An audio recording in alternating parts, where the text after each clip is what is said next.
The room is silent when the crack happens. Not the kind microphones catch cleanly. A human break. Michael Jackson stands at the front of the church where his grandmother, Martha Bridges' funeral is underway, his hands close to the podium, his shoulders drawn in.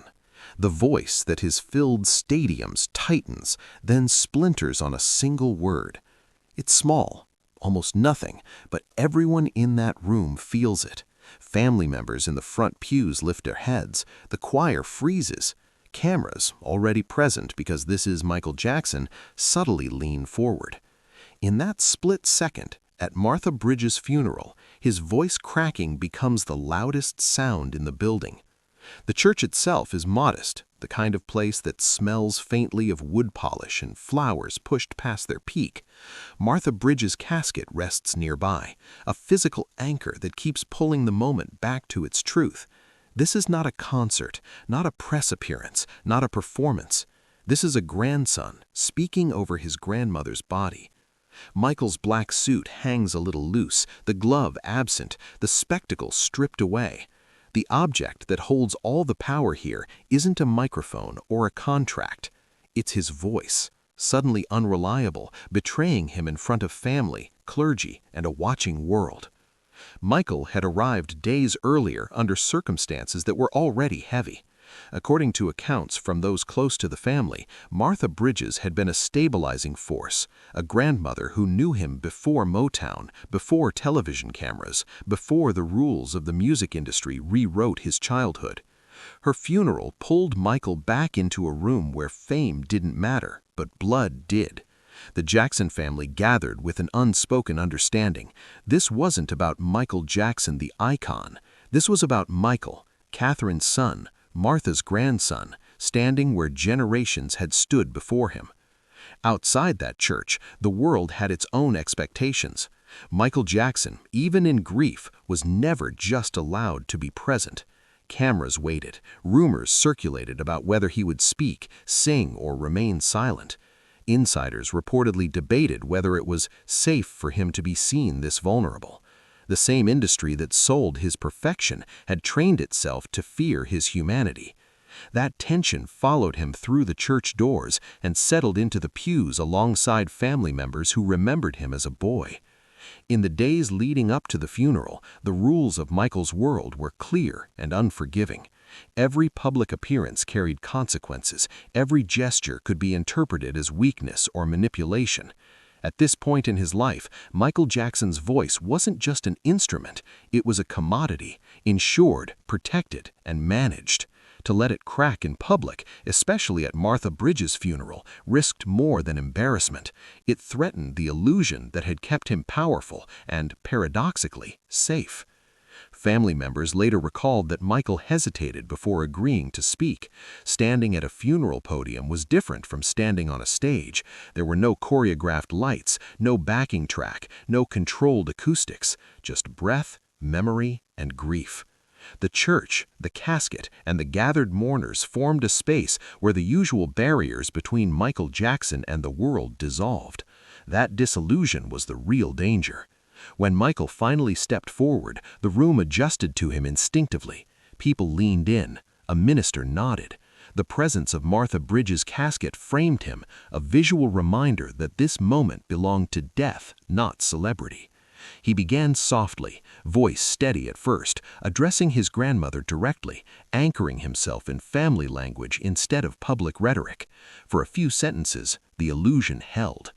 Then came the line. Accounts differ on the exact wording, but those present agree on the sound. His voice tightened, then broke. Not a sob, not a collapse, just a fracture, quick and unmistakable. In that instant, Michael Jackson was no longer managing the room was managing him. The reaction was immediate and unscripted. Catherine Jackson reportedly lowered her head. A sibling reached for a tissue. The choir, prepared to sing later, stayed silent. Even the cameras hesitated, as if unsure whether they were witnessing something they were allowed to capture. At Martha Bridges' funeral, Michael's cracked voice shifted the power dynamic. The icon lost control. The grandson took over. That loss of control is where the stakes sharpened. If Michael Jackson could be seen breaking here, in a church, over his grandmother's casket, what else could crack? The industry depended on his composure, the public depended on his mystery. Even his own sense of identity depended on the careful separation between Michael the man and Michael the symbol. This moment threatened to collapse that separation entirely. As the service continued, the air stayed different. He finished speaking, but the room never quite returned to its earlier rhythm. Something had been exposed and couldn't be unseen. The funeral of Martha Bridges had become more than a family goodbye. It had turned into a hinge point, a moment where grief pierced the armor Michael Jackson had spent a lifetime building. And when the service ended, as mourners filed past the casket and the doors opened back to the waiting world, a quiet question followed him out of the church. If Michael Jackson's voice could crack here, in front of everyone, what would happen the next time the world asked him to hold it together? The next morning, the church was empty again, but the echo of Michael Jackson's cracked voice at Martha Bridges' funeral didn't fade with the flowers. It traveled.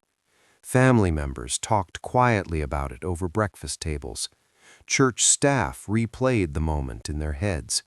And outside, beyond the stained glass windows, the machinery that always followed Michael began to recalibrate. What had happened in that room could not be undone. In the days immediately after the funeral, accounts suggest Michael withdrew. He stayed close to family, moving between rooms that still smelled faintly of Martha Bridges' perfume, the kind of domestic detail that fame never erased. Her absence was now a physical fact, marked by the empty chair at family gatherings and the folded program from the funeral resting on a side table. That program, bearing her name and the date, became an object people kept touching, as if it could explain why his voice had failed him at the podium. At rehearsal later that week, the crack followed him in. Musicians noticed it first. According to those present, Michael's singing was technically flawless, but something was different. He stopped more often. He asked for resets. He pressed a hand to his chest between takes, a gesture small enough to miss unless you were watching closely. The voice that had broken at Martha Bridges' funeral was back under control, but the memory of its failure hovered in the room like a warning light. Management noticed too. Conversations shifted tone. Where there had once been confidence in Michael's invincibility, there was now caution. Some insiders reportedly framed the funeral moment as understandable, while others quietly worried about optics. A crack in a church might seem human, but humanity was not always profitable. The same voice that broke over a grandmother's casket was scheduled to anchor contracts, tours, and appearances. The stakes were no longer theoretical. Family discussions grew heavier. Katherine Jackson, still grieving her mother-in-law, Martha Bridges, became a grounding presence again. She reminded Michael of where he came from, of the woman whose funeral had pulled him apart in public. Those conversations reportedly circled back to the same point, the difference between performance and truth. At the funeral, there had been no separation. The room, the casket, the cracked voice, everything collapsed into one moment of honesty. Meanwhile, the outside world began to catch whispers, not headlines yet, just murmurs. Someone had seen footage. Someone had heard from someone who'd been there. In Michael Jackson's universe, rumors moved faster than facts. The idea that he had broken down at Martha Bridges' funeral began to take shape, even if the reality was subtler. A single vocal fracture became a story about fragility.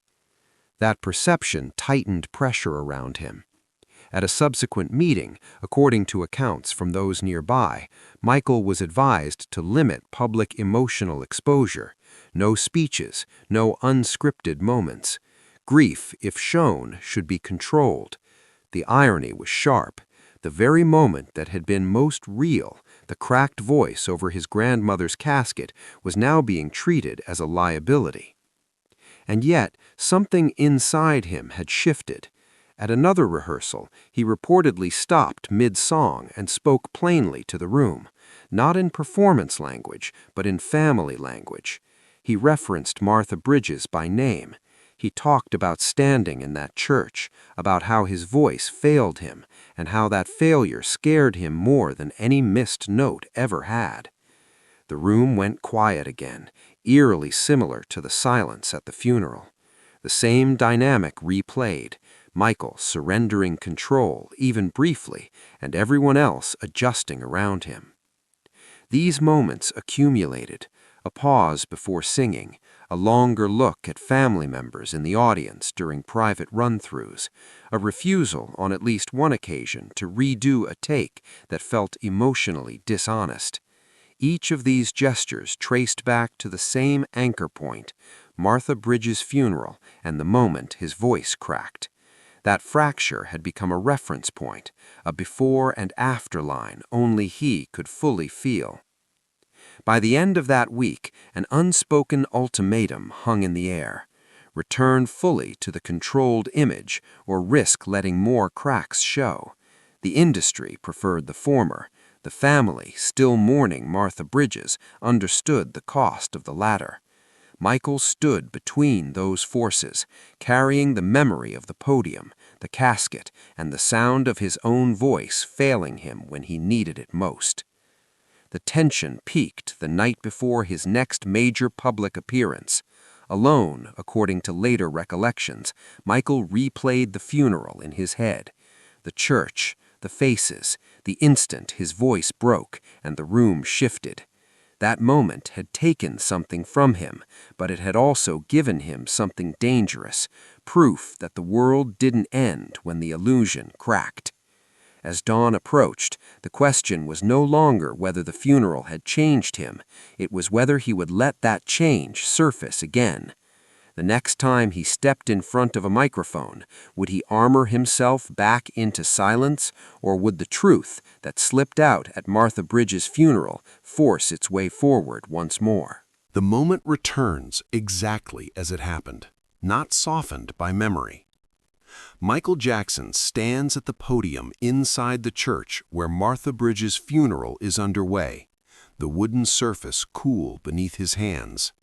The casket is still there, closed now, flowers resting on top like a final punctuation mark. He looks down, breathes in, and begins to speak again, trying to push past the place where his voice betrayed him minutes earlier. That's when it happens a second time. The same tightening, the same fracture. His voice cracks, audibly, unmistakably, and this time he doesn't rush past it. The reaction is immediate.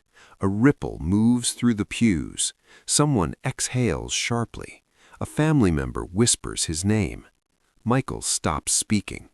He swallows, eyes briefly closing, his head dipping toward the casket of Martha Bridges, as if grounding himself to the reason he's there. This isn't a performer recovering mid-song.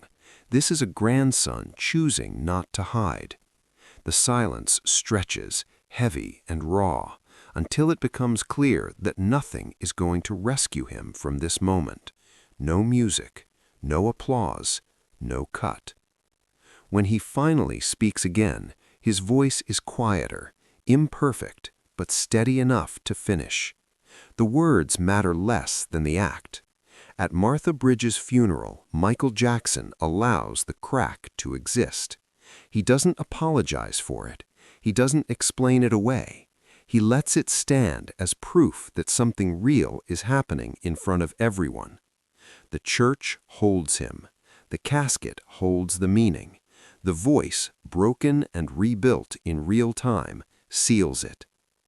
After the service ends, the shift becomes visible. Family members gather close, not around the celebrity, but around the man who just struggled publicly to speak. Katherine Jackson reportedly keeps a hand on his arm as they move past the casket one last time. Cameras outside catch only fragments, Michael's lowered gaze, the absence of performance, the slow walk to the car. But inside the family circle, the consensus is clear. Something has changed. The next morning, the industry responds the way it always does, by minimizing. Advisors frame the funeral moment as a private family event, not to be analyzed. Public statements, where they exist at all, are neutral, respectful, controlled. The cracked voice at Martha Bridges' funeral is treated like a glitch to be smoothed over. But internally, plans shift, schedules tighten, protections go up. The system senses vulnerability and moves to contain it. Michael, however, doesn't return to the exact version of himself he was before the church. At rehearsal later that week, the memory of the podium and the casket stays with him. When he sings, there's a new hesitation before certain lines, a carefulness that wasn't there before. According to accounts from musicians, he stops once and says simply, "That's not honest." It's the same standard the funeral imposed. If the voice can crack over Martha Bridges' body, it can't lie comfortably anywhere else. In the days that follow, family conversations keep circling back to the funeral, to the sound of his voice breaking, to the look on his face when it happened. Those details become shorthand for a deeper truth, the cost of carrying perfection for too long. Martha Bridges' death didn't create that cost, but her funeral exposed it. The church became the one place where the performance finally failed. The broader system takes note, even if it doesn't say so out loud. From that point on, Michael's emotional displays are watched more closely, interpreted more aggressively. The cracked voice becomes a reference point, a moment some insiders later describe as the beginning of a more openly fragile phase. Not because he was weaker, but because the shield had slipped. At Martha Bridges' funeral, the illusion of total control had cracked along with his voice. What changed next wasn't immediate, but it was irreversible. Michael became more selective about when and how he spoke publicly, more protective of unscripted moments, and yet, paradoxically, more willing in private to acknowledge pain. The funeral had taught him something the industry never would, that survival didn't depend on being unbreakable. It depended on knowing when not to fake it. In hindsight, that's what the moment reveals, not scandal, not collapse, but a recalibration of power. When Michael Jackson's voice cracked at his grandmother Martha Bridges' funeral, the system lost its grip for a few seconds, and in that gap, the truth stepped forward. The truth that the voice everyone depended on belonged to a human body, shaped by grief, history, and loss. The brutal irony is that this honesty didn't free him from scrutiny, it intensified it, but it did change the internal equation. From that day forward, the sound of his own voice breaking in that church became a private boundary line, a reminder of what happens when the mask slips and why it sometimes has to. Because once you've stood over a grandmother's casket in a quiet church with your voice cracking and nowhere to hide, you never fully believe in the performance again.